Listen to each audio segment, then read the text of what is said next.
Good morning. This is the Board of County Commissioners Board Work Session. It is Thursday, November 10th, 2022. It is 10:12 a.m. This meeting is set to go until 11:30 a.m. This is a hybrid meeting. We're in Building 1, Room 280 for public virtual attendance. You may follow along on the Thurston County YouTube channel. I'm Carolina Mejia. I'm the chair of the board. To my right is Vice Chair Ty Menser. To my left is Commissioner Gary Edwards. Also in the boardroom, we have a full room this morning. We have County Manager Ramiro Chavez as well as Assistant County Manager Robin Campbell. And we have our budget team here today to discuss budget amendment 2 review. Yes, thank you, Commissioner Robin Campbell, Assistant County Manager. And this morning, before we begin, I am very pleased to welcome to the county Carly Arnold. She is our new executive assistant for the Assistant County Manager and the budget team, and we are so thrilled to welcome her to the county. I'm sorry, what was your name? Carly Arnold. Carly? Yes. That's all right, great, thank you. Right, so we're gonna jump right in to the amendment. This is the second amendment for the 22-23 biennium. And as you know, we do 2 amendments a year in the spring and now right at the end of the year to take care of any last minute things that we were completely unanticipated or to enable offices and departments to close out the fiscal year. So you'll see some things that affect both years, some things that only affect 1 year. There's a variety of things. The most of the items are technical in nature, but there are a few policy requests that came in for your consideration. Today is your first look. So no decisions today. Next week, I will be asking for decisions on the amendment. At that time, I'll have the forecast model up so you can see where any decisions you make would impact the forecast in the long run. Today, we're just gonna walk through them. Please do recall that decisions that you make next week will be final, and once you make the decisions and I publish the amendment, you cannot make any changes. It is an up or down vote because there is no public hearing on an amendment. So that's why the decisions you make next Thursday are very important. And that's the direction we had given by the prosecuting attorney's office Right. a couple of years ago. Yep, so this is our last opportunity to make an amendment this year. The timeline is rather tight. We need the decisions made by the end of next week so that you're able to adopt the amendment on your last board meeting of the year on December 13th.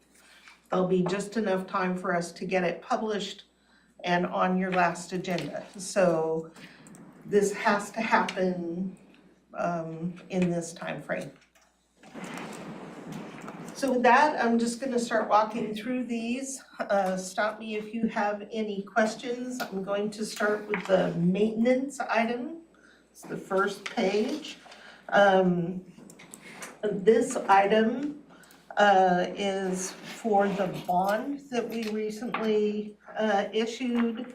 It acknowledges the revenue in 2022 in the debt holding fund, and it allows for expenditures out of that fund on the projects that we began this year on the courthouse. So the design contract that we've made payments on, the program manager cost, project manager costs. So probably won't be $1 million, but I need enough room in case any of those bills come in. And the $143,000 is the closing costs on the bonds. So that's that item. Moving to the next page, it says 1 of 5, it's grants. We've had quite a few grants that have come in since the last amendment was made. Most of them are impacting 2022, so it's appropriate to put them into the amendment rather than the midterm. And when you look at the bottom line, you'll see they're pretty much balanced, and in almost every case, the revenue more than covers the expenditure. The first one is in Superior Court. The court is receiving a grant from the Washington State Administrator of the Courts for audiovisual courtroom equipment. The next one is also in Superior Court. It is money for the Safe Babies Grant. The board had approved treatment sales tax funding for this program, thinking that the grant would end, but the grant has been extended. So what you see here is the grant revenue coming in, the expenditures against the grant revenue in the general fund, which is where we deposit grants for Superior Court, and then backing out the funding that had been provided in treatment sales tax. Any questions on that? All right, line 4 is Superior Court is receiving less funding for the Uniform Guardianship Act grant. The original amount of funding had been $399, just under $400,000. The amount that Thurston County will receive has been reduced, and they will reduce expenditures accordingly. And I'm not sure why. So that's gonna balance out. Said why. Yes, it balances out. They'll just cut something down, less paper They clips are- or whatever. Yep, they, whatever More than paper they clips. would have done under the grant, they just won't do. Okay, good, thank you. And we don't know why the state has cut the funding. We would have to ask. Let's make a note to ask Superior Court what happened. It's not a situation where we're stuck with the cost that we can't avoid.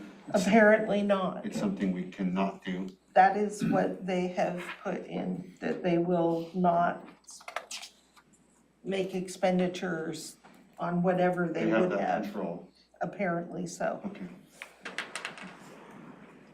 Line number 5 is from the sheriff's office, $77,000 is coming in on the JAG grant. They will use it for items that are already in their budget. So, Is that why that doesn't show? an expenditure, yes. Excuse me, sorry It's about that. okay. That's why we're gonna have extra money at the end, then, because they don't show any expenditure there. Not necessarily. Yeah, no. We're gonna If get it to doesn't show the, any, we're gonna get to sheriff. the sheriff's budget in a little bit when we hit the policy stuff. But for now, that they don't book the revenue for the JEG grant. They're gonna put it in the interlocal drug enforcement fund, not the general fund. And the expenditures, they'll use it in part to pay for the FTE that's currently there, and it'll keep the fund whole. So it's not a benefit to the general fund, it's, and they've already programmed the expenses. Okay. Line 6 is also in the interlocal drug enforcement fund under the sheriff's budget. They have a new grant from the Department of Justice that supports the task force, just under $14,000. You see the revenue and the expenditures. Line 7, also sheriff law enforcement. This is in the general fund.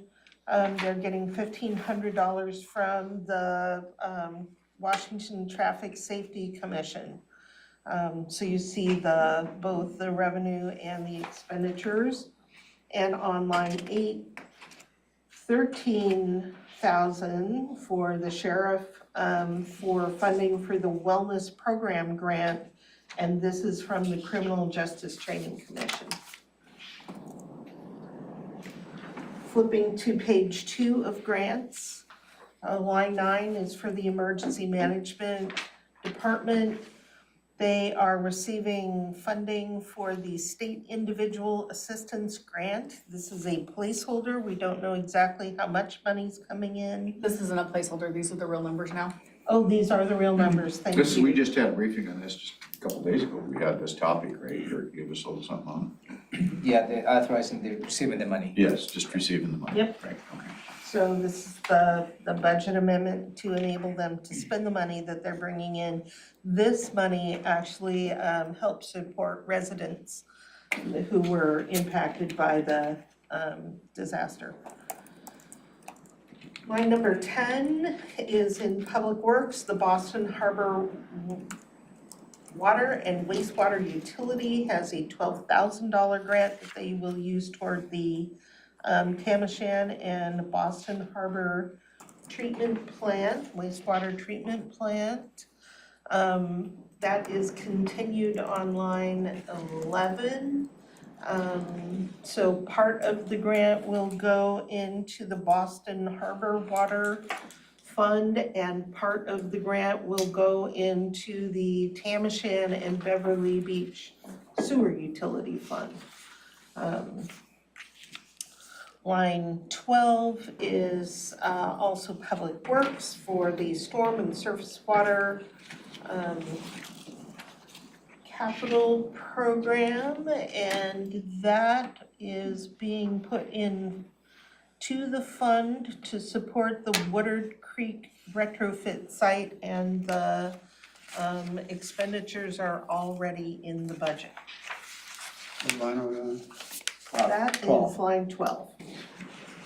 They already, this project was funded by the Stormwater Utility Fund, and they receive a grant to supplement that. So that's what you see as the revenue. So what it does is reduce, it will probably go back to the ending fund balance of the Stormwater Utility.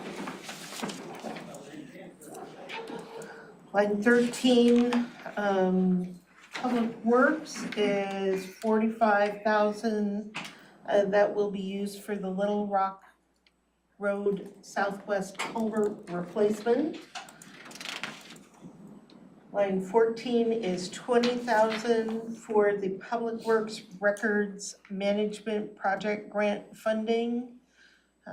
This is from the Washington Secretary of State Archives and Records Management Program to improve record retention.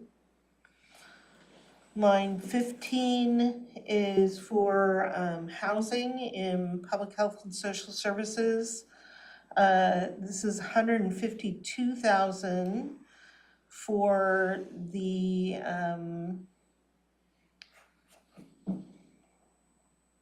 this is, can you explain this one, Jennifer? Maybe. Can we come back to that one? Sure. Line 16, this is the right-of-way initiative in the state. So you see between the 2 years, there's going to be 26.7 million coming in and then also going out to fund the right-of-way initiative, and that provides housing for the public. How come it's called the right-of-way initiative? Well, Just because it's initially clearing out the it was right-of-ways? to clear the right-of-ways. That's where the Rights state of has way. jurisdiction. Okay. And the Yes. state actually called it the right-of-way initiative, in which they set aside funding and work with the recipients of that. I think the county has been aligned to receive almost 37 million of that right-of-way initiative. And then you had a big conversation related to purchasing the hotel as one, and also supporting other activities to clear the state right-of-way.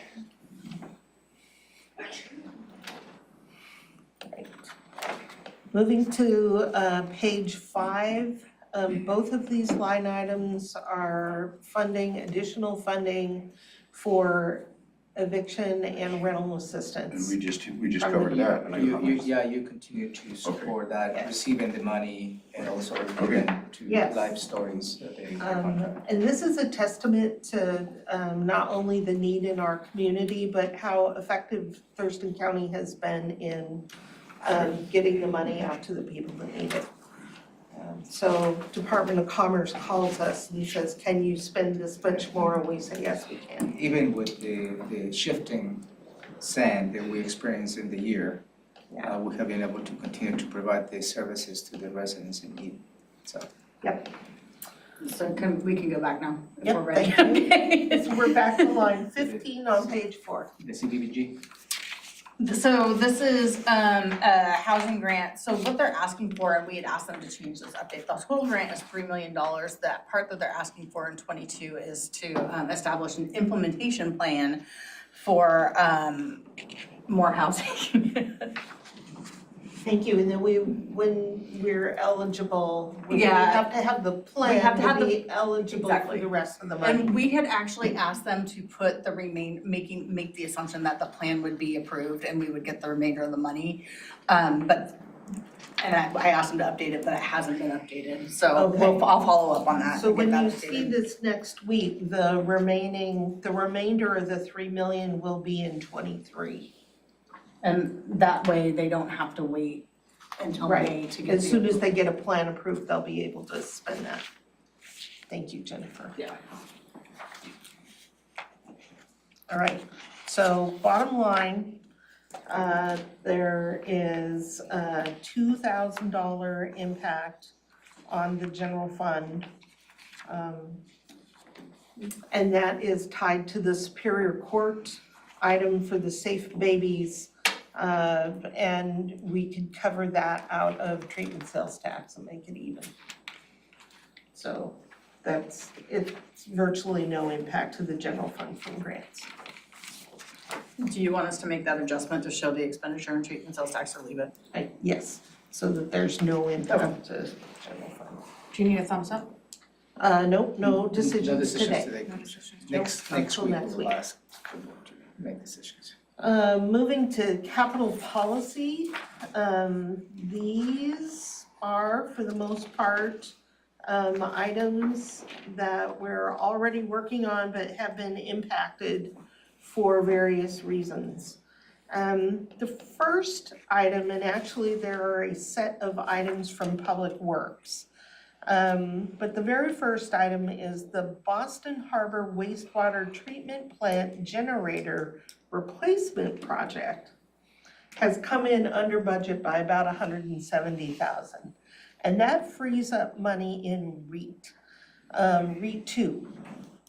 So what you'll see on the next few lines is Public Works is asking to take this savings and use it for other projects. So Can't miss an opportunity. it's a good strategy. So overall, they're not impacting the fund. So lines 1 and 2 are the reduction due to coming in under budget. Lines 3 and 4 are 20,000 of that being put towards the project for the Tamashan Water System Improvement Program. I do have a question about that, because I thought we just added to that earlier on here, like on line 10, on something else too. That was a It was Boston a Harbor? Boston Harbor? Tamashan. I thought there was about 2 other ones that we already added. I think the description is a little bit off. I think it was Boston Harbor who gets their grant of 12,000, not It Thompson. was both, 12,000 went to Tamashan, 12,000 went to Boston Harbor. On On that each, grant. yeah, and it says for each, Okay. but I thought there was another place in here. So I just wondered if somebody was double dipping, that's all. Well, I don't think they're double dipping, I think Or that getting a these double benefit programs, for these expenditures. programs cost more than any one funding source is putting into them. And one of the things that I'd Okay. say Public Works is very good at is braiding the money they need to be able to complete a project. Okay, So it's not like the money's not available, they freed it up from reducing the other one. The things they need. And then, let me just ask a question on line 4 on page 2 of capital Sure. policy. And so that is changing, it's a revenue. yeah, it's a revenue from 22 to 23, are they just adding 10,000 to it, is that what they're doing? No, so what they're doing is, on line 3, you see an expenditure from REIT going into the Tamashan Reserve on line 4. So in 2022, you see the expenditure becoming revenue to the other fund. And in 2023, it's 30,000 coming out of REIT going into the reserve. And then I have to assume that they'll spend it out of the reserve. Well, that's the reflection of the previous 2 line items, 1 Yeah. and 2. Since that they see a reduction on REIT on those 2 projects, they're proposing additional That's exactly right. expenditures on the same fund. See, what you don't see here are So that's why expenditures on the probably in project. this page, you have to read all the items pretty much similar, all the way to item number 6. Okay, From 1 Right. to 6 is all combined in That's terms right. of revenues and expenditures. 5 and 6 is also a chunk of that 170,000. And they would put this 60,000 a year toward the Boston Harbor infrastructure improvements program.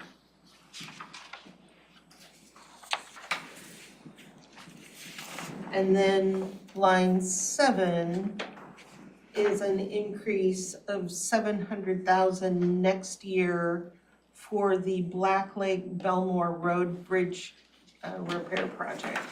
It's an increase in the cost that they are anticipating this project will cost. That will not include any railroad containers. I suppose not.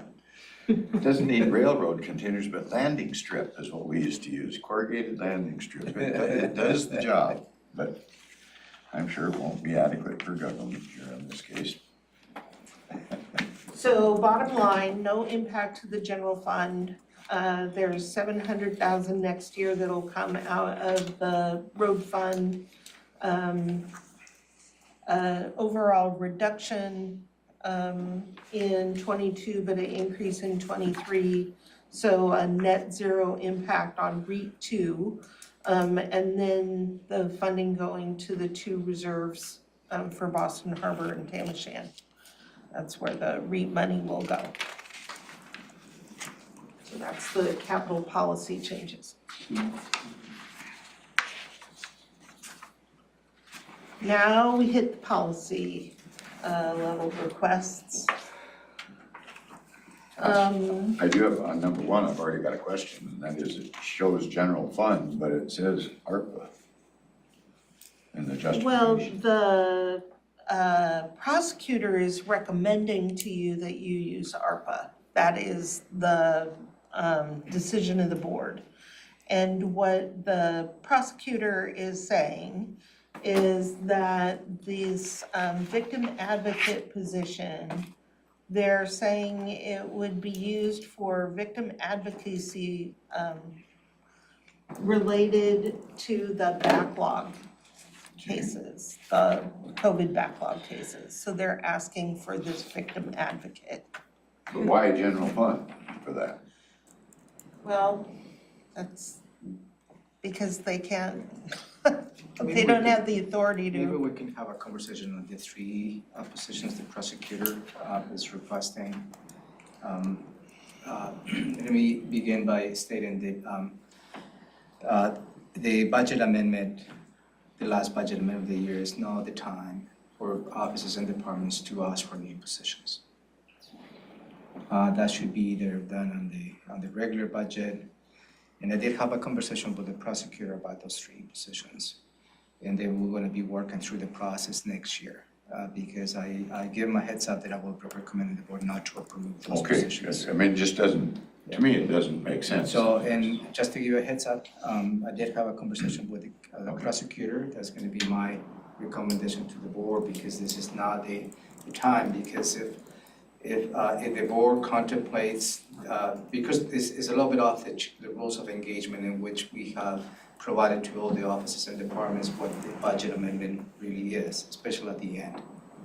And I believe he understood, and I committed to work with him, his office, as to how this can happen. He's really interested on the chief criminal deputy prosecutor and attorney position.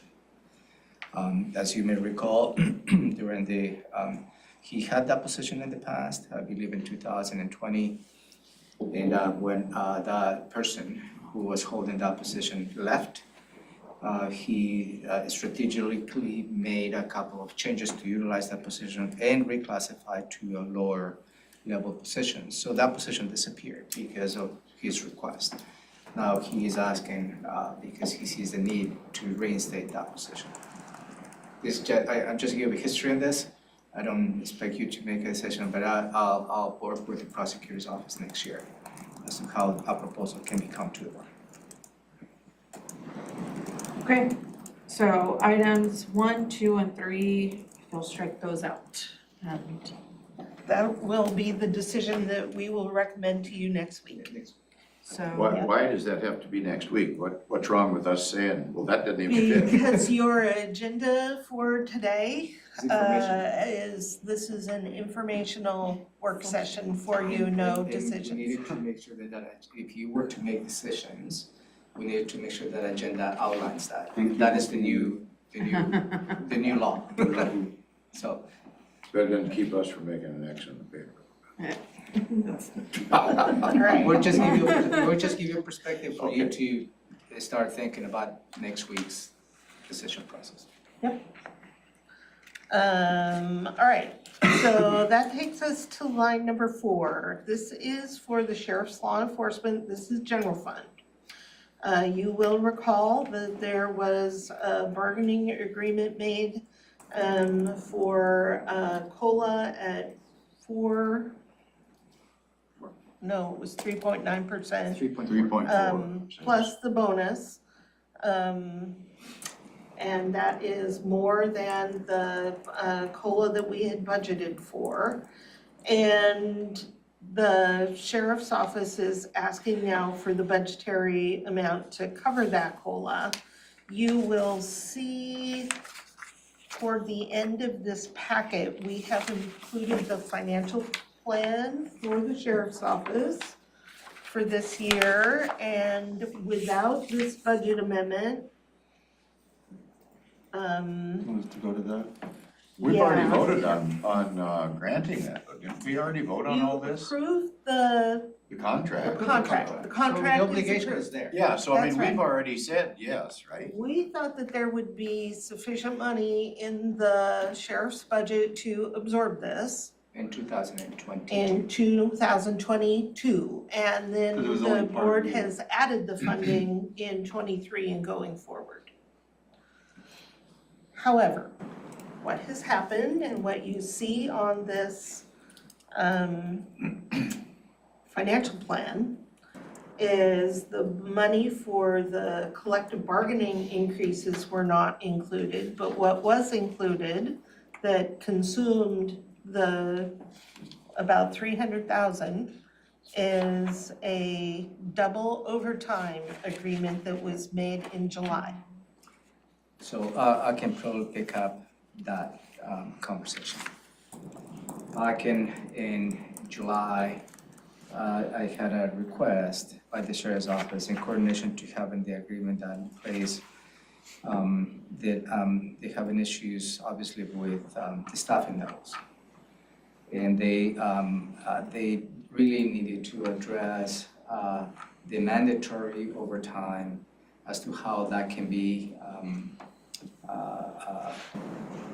somewhat of an incentive to those individuals that might have to cover because they don't have an option not to cover the posts in a way. So during the conversation with the sheriff's office at that time, I asked the question, what will be the impact? A financial impact. I was given a number that was between 35 to 40,000. And that was the conversation that I had with the undersheriff. When you say the impact of what? Impact of the double overtime. What does that mean, double overtime? So right now. Increasing the pay for Yeah, overtime? so right now is, for instance, we paid 1.5 of the current base. The proposal was to pay 2. For how long? Forever or for No, for this year. for half of 2022? Yeah, for December 31st, 2022.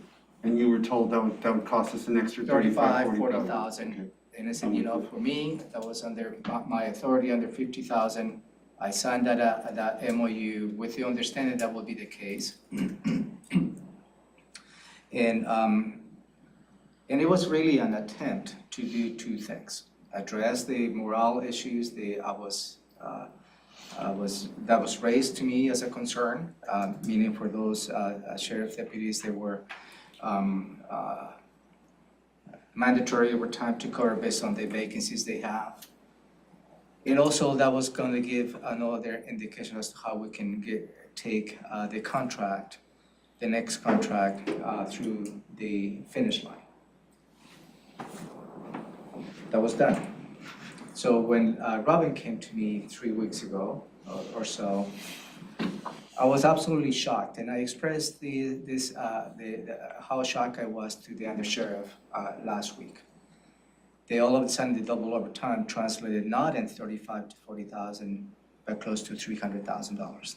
They absolutely, that action has taken any capacity in the sheriff's budget to cover the 3.4%. So those are the sequence of events that happened.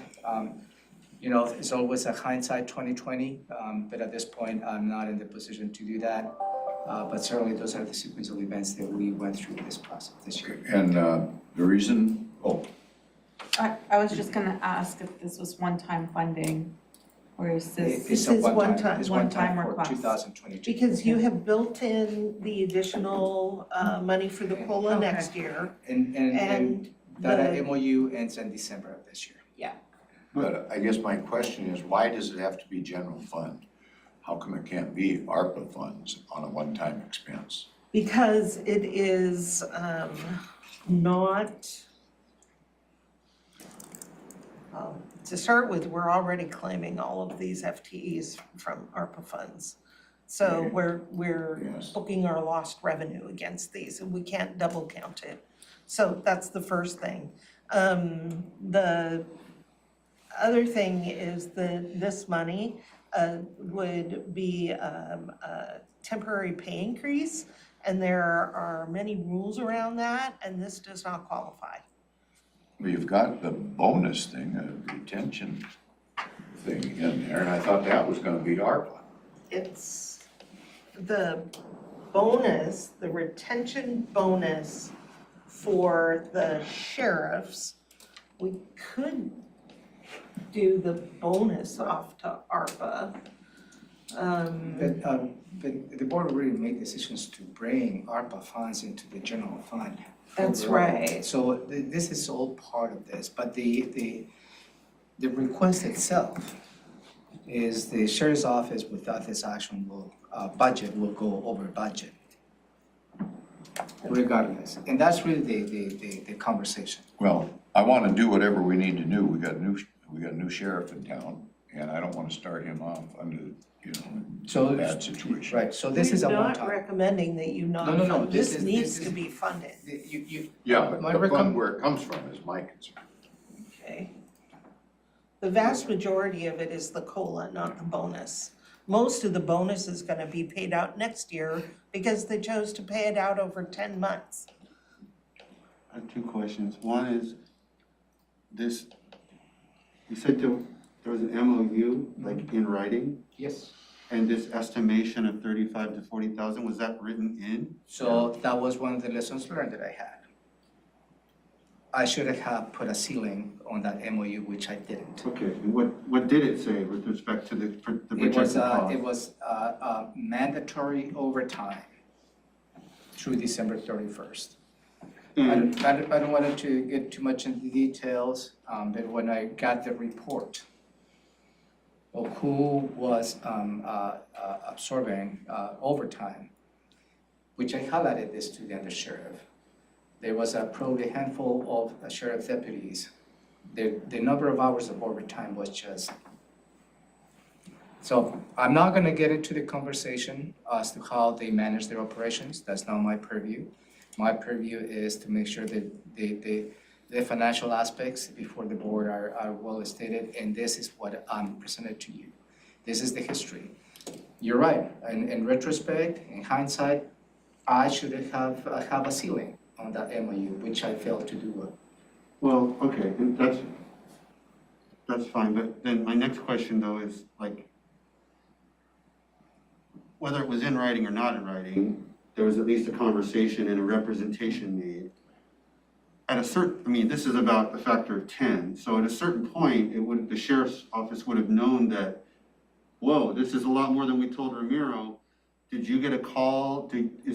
How was this discovered? Is there a report that? It was discovered by Robin. She brought this to me, and I follow up with a phone call to the sheriff to remind him, I believe, the conversation that we had when we agreed on this MOU.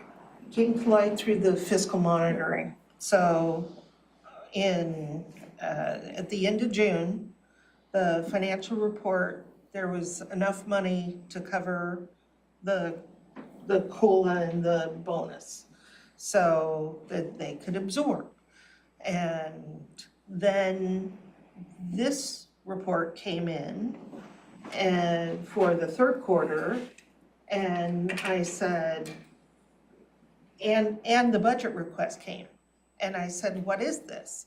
And Heidi said, well, we can't absorb it. And I said, where'd the money go? And she said, it went to that double time MOU. And so through a little investigation there, that's how it came out. And I asked Romero, hey, what did they tell you about this MOU? Yeah, I'm just trying to understand like how the communication flows, like because if you Yeah. could let me take you back to 2019, when the sheriff was running over because of overtime.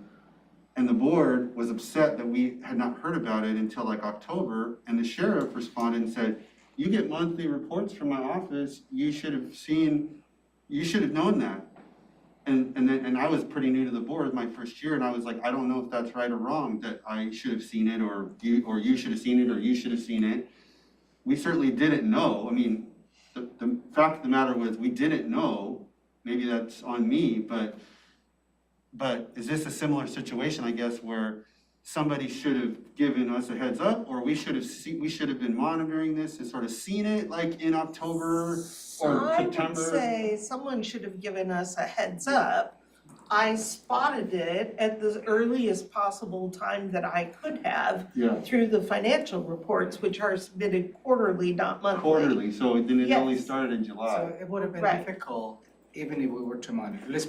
I'm gonna put myself on that. Monitor one line item of the sheriff's office budget over time that is going over.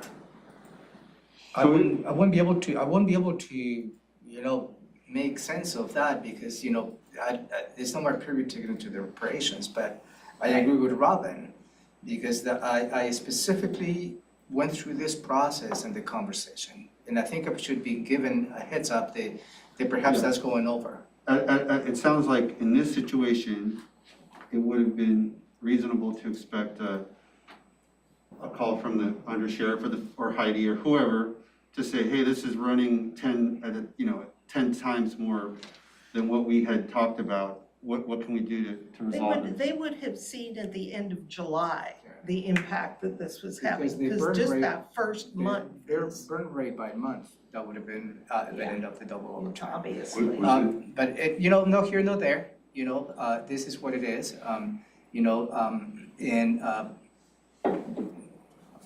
lessons learned. Did they burn money out of the vacancy saved? Didn't the vacancies become part of Hold this? on. The If you see financial overall plan- financial plan is here.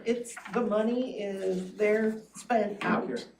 They are completely spent out, and that's before they've put in the impact of the bargaining agreements, the regular bargaining Can agreement. you tell us what we're supposed to see here on this, So on the financial plan, and actually, the financial plan shows that at the end of the year, they expect to be underspent by $2,000.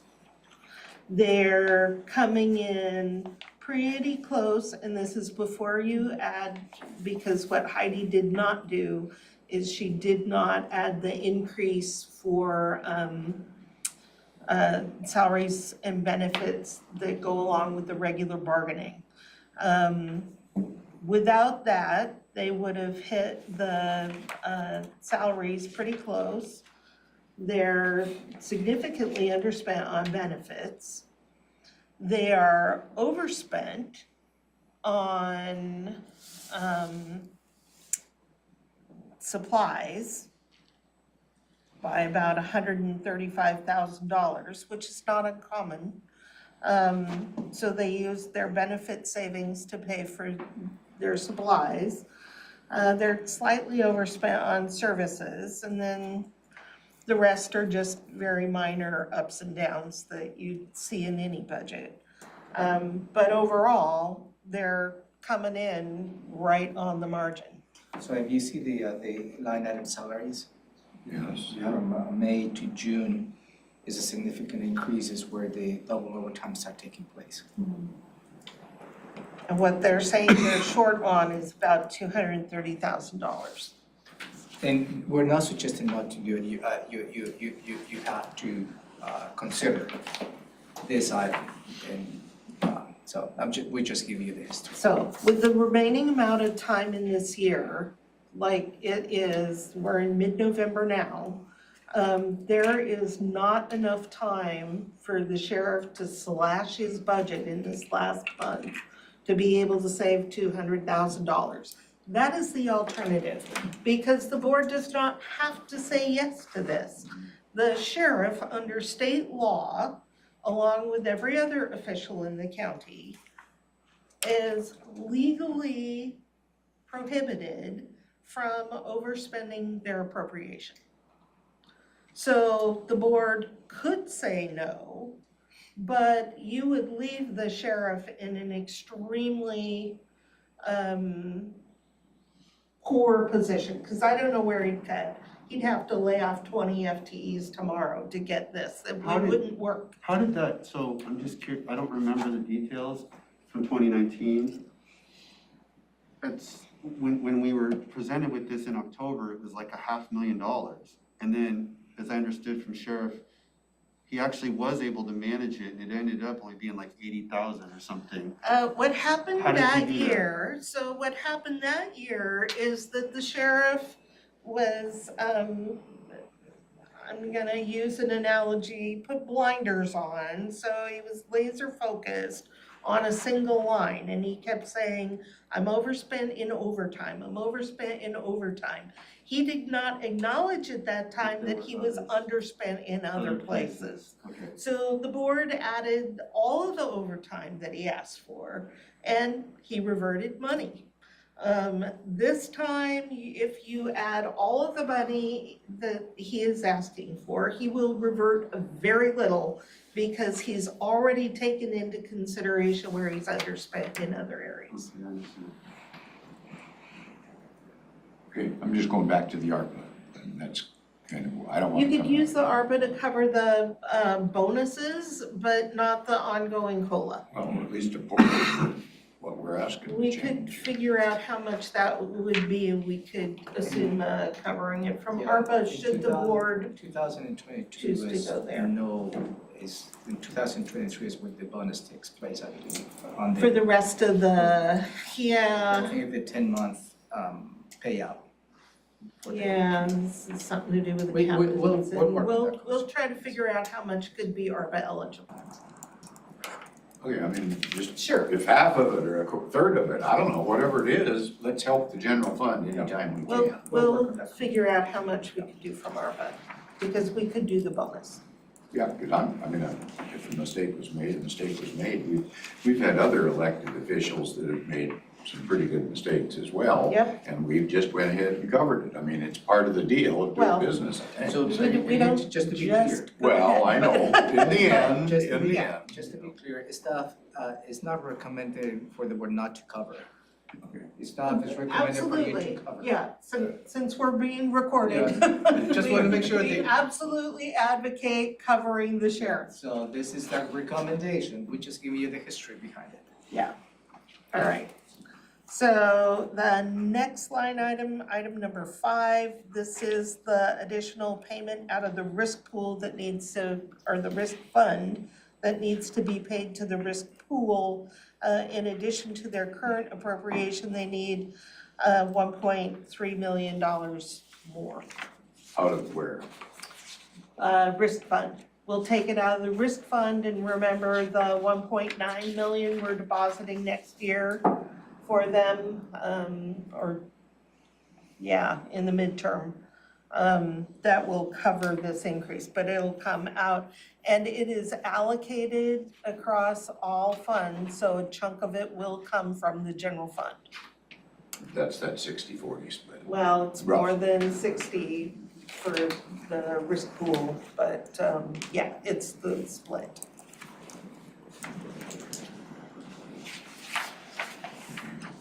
Okay, moving on to page 2, item number 6, line 6, is 300,000 in each year, because we are seeing, this is coming from the unemployment compensation fund.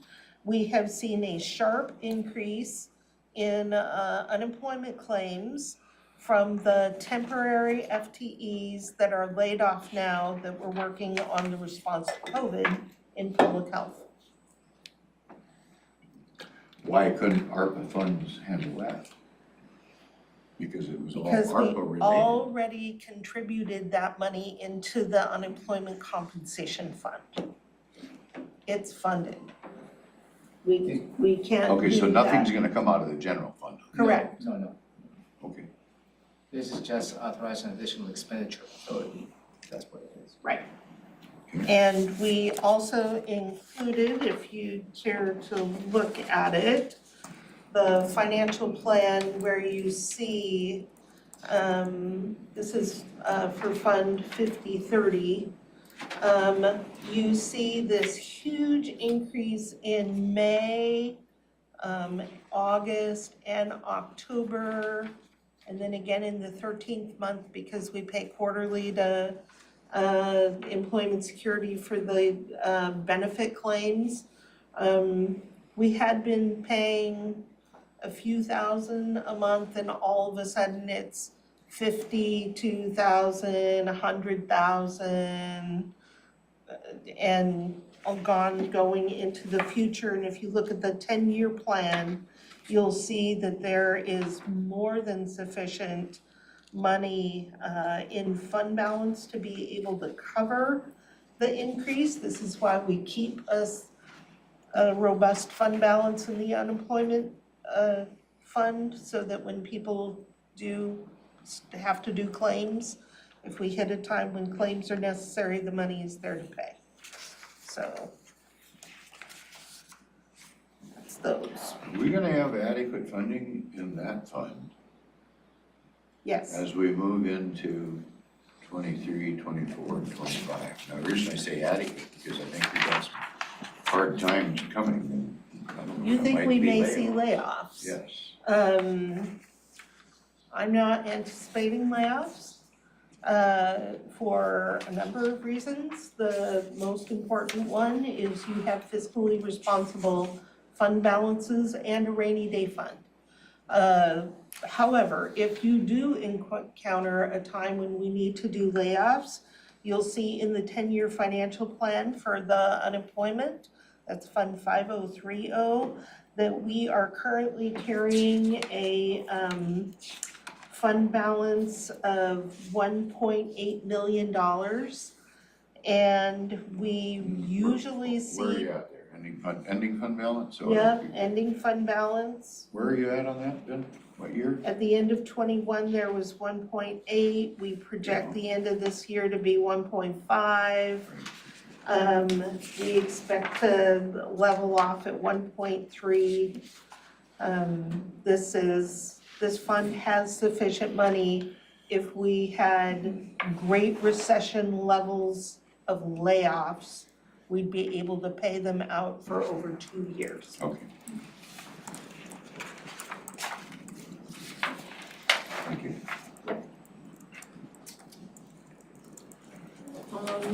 Policy Line 7. 7, thank Civil you. service. So in central services, line 7, one of the pieces of large equipment in public works that we account for in ER&R, a Vector truck, was damaged. It is being repaired, which is taking longer than we thought it would. So the rental fee for the Vector truck is $74,000.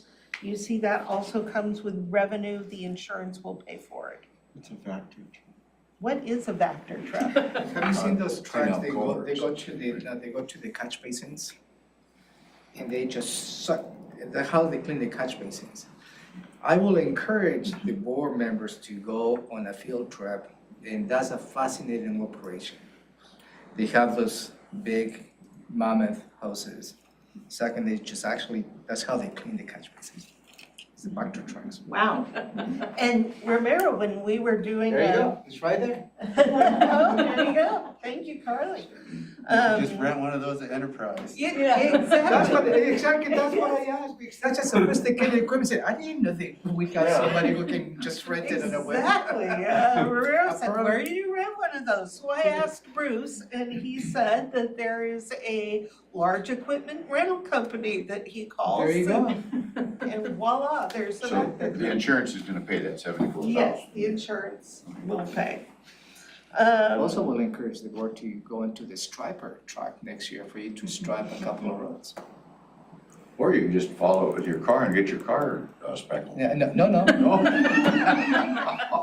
You don't supposed to follow a striper truck. All right, moving on, line number 8 is an additional $16,000 from the Tamashan Beverly Beach Sewer Utility Fund. The department is anticipating that personnel costs are higher than projected by $16,000. You know, I had asked you earlier about that issue that came in at a lesser amount. And then they're taking pieces here and there, and that might have been what I was reading about, but, so, is that gonna be covered out of that 170,000? We absolutely cannot use REIT to cover M&O costs, so that is not related. This comes from the utility itself. Okay. Yep. Line number 9 is, Can I ask a question about this? Sure. one? I mean, I don't remember it. I don't remember seeing a request like that, phrased that way. I'm just wondering, it seems like we would see lots of requests like that. Why is this one sticking out like as a personnel cost? I mean, being misestimated, I mean, all projects are variable and. This is the operations cost, and what they do is they take their staff and they allocate them across the 7 water and utility, sewer and water funds. And if work comes in more in one fund, then they have to charge that fund. So they make their allocation based on a previous year, and then actuals might not match the allocation. So they were having more work on Tamashan, so that's why there's increased charges on Tamashan. But it doesn't reduce somewhere else? Probably technically, yes. Could, but there's money in the fund to cover this, so. This is something that you would not see if we had a combined utility fund. Line number 9, for solid waste, there is increased cost for hauling away garbage because we're getting more garbage into the facility. So we have increased tipping fees and increased cost to haul it away. Money coming in, money going out. But it's a net Garbage gain. coming in, garbage It's a going net out. gain to the Yeah, utility. there's what is, about 130,000? Yeah, it's a net gain. Yep. It goes to the ending fund balance. And then line 10 is for public health. Actually, the next 3 items are for staffing in public health. Lines 10 and 11 are the financial staff that you've already approved through an AIS to establish these positions. These are in addition to the ones that you approved in the midterm, but part of the overall staffing plan in the organizational structure that you saw. I have questions about those. So we approved AISs for this, but we didn't have the, Budget authority at the time. so then why did the AISs come first before we had, before we, Because they needed You more. created the positions. yeah. With that action, you create the positions. That allowed them to start to recruit. They haven't filled them You yet, haven't filled them yet. but they've been attempting to recruit. Without creating the positions, they couldn't even have started the recruitment. And they desperately need these positions now. So this could have gone into the thing, but we're putting it here because of the acute need. The acute need and the fact that you already established the positions. But it could have gone into just the budget. It could have gone midterm. into the midterm and waited, but then they would not have been able to begin to recruit until January 1. So the positions have been open, they've been trying to recruit. So that is lines 10 and 11. And then line 12 is the FTE requested from Public Health to staff the Board of Health. Now, that they have requested from the general fund, which I think is interesting, but Why? Yeah, I got a why question. I No, would wonder that why should we would be- do that too, but Will be- there's, Should be pro financial public health. it should. And then there's a question about where you would actually want to establish this position. What is exactly staffing means what? What are we talking about? This is An administrator? no, the administrator is not, it's just the clerk of the Board of Health.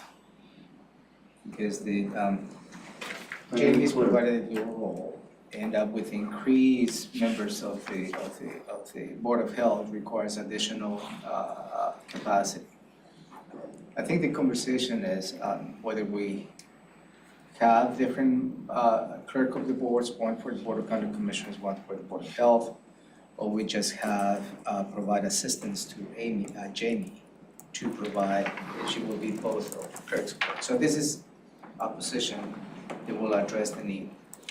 I have a question then. Then what's the difference between the prosecutor's request and this request? I mean, it's requesting new positions. This is for This this is in position. response to legislation, isn't it? Isn't this directly in response to legislation that we create, this expanded Board of Health?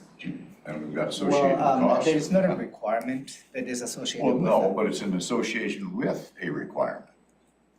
Yeah, so basically. the previous positions, you already took an action on that. So in this position, you have not taken action, that's a good question.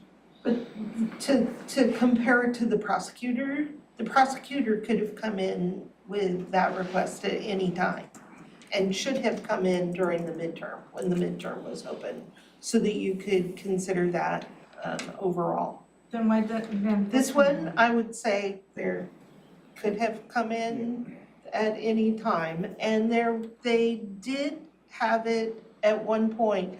There was a lot of discussion with public health about which of these amendments to put staffing into.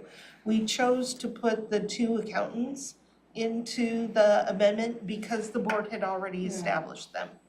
This one, I chose to put in the amendment instead of the midterm, because the Board of Health has already expanded. And that was in accordance with the state of Washington. And that was in July, Yeah. right? I have 2 questions before I would be able to support this. One is obviously where it's being paid for and stuff, but second is I don't like the sort of piecemeal, like one thing at a time. Like we need to kind of, the board needs to hear what is the staffing vision for the new Board of Health. If we're hiring an administrator, a clerk, like putting the clerk before us and then we're gonna get hit with the request for something more and then something more. I'd like to see it all in one. Yeah, that's fair. Absolutely on point.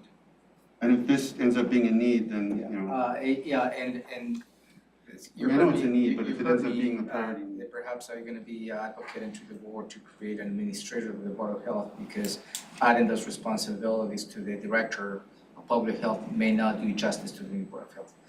And absolutely fine, I appreciate that perspective. I think we need to bring this back as an overall staffing needs to support the Board of Health. So thank you, yeah, we'll do that. What about alleviating the workload for Jamie? Well, that's part of it. So that's part of this Timely, conversation, yeah. Okay. We'll make it due until the board has that right perspective. Right, so this could actually be no for now. Yeah. And pick it up later next year. So the impact to the general fund, which could definitely change based on the choices you make. 301,000 in 22, which is for the most part the sheriff's office, and then 476,000 in 23, and This is 100 less than that if we don't do that. Then we Right, take it out of well, the foundation and public health. bulk of the money in 23 is from the prosecutor positions. And then the public health item for the clerk of the board. Okay. So most of which you were going to say no to, probably. Most likely the impact of the general fund will be in 2022 as a one-time. Great. Anything else that I'm missing, ladies?